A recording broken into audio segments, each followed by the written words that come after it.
నమస్తే అండి. ఈరోజు జరిగిన పార్లమెంట్ సెషన్స్‌లో సిబిఎన్ గారిని ఒక బెంగాల్‌కి సంబంధించిన ఎంపీ అతి దారుణంగా ఎద్దేవా చేశాడు. ఏమనంటే సిబిఎన్ గారిని ఏమన్నా వాషింగ్ మిషన్‌లో ఏసారా ఏంటి అని చాలా కామెంట్స్ చేశాడు. అదేంటో మనం చెప్తాను.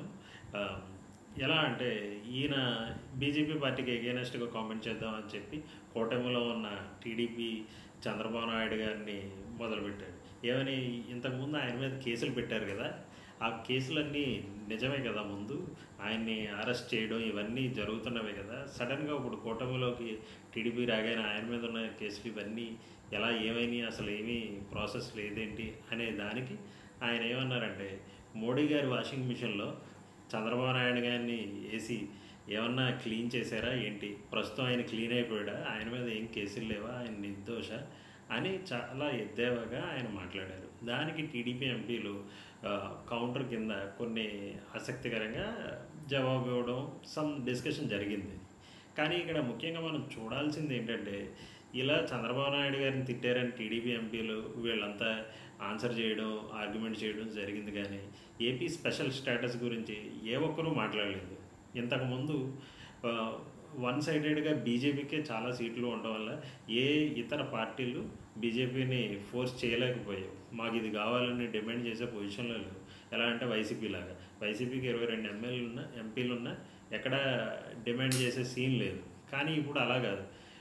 బీజేపీ కూటమికి టీడీపీ ఇప్పుడు చాలా డిమాండింగ్ పొజిషన్లో ఉంది. ఎలా అంటే టీడీపీ పార్టీ ఎంపీలు ఏమంటే అది సెంటర్లో బీజేపీ అంగీకరించక తప్పదు. కానీ ఆసక్తికరంగా ఏ ఒక్క టీడీపీ ఎంపీ కూడా కనీసం మాకు స్పెషల్ స్టేటస్ కావాలి అన్నట్టు బయటికి బహిర్గతంగా మాట్లాడడమే చేయట్లేదు. దాన్ని బట్టి ప్రజలు అర్థం చేసుకోవచ్చు అసలు వీళ్ళు ఎంతవరకు డెడికేటెడ్గా ఉన్నారు, వీళ్ళకి ఖచ్చితంగా ఏపీ ప్రజలకు మంచి చేయాలని ఉందా లేదా అనేది. ఎందుకు అంటే మీరే ఆలోచించండి.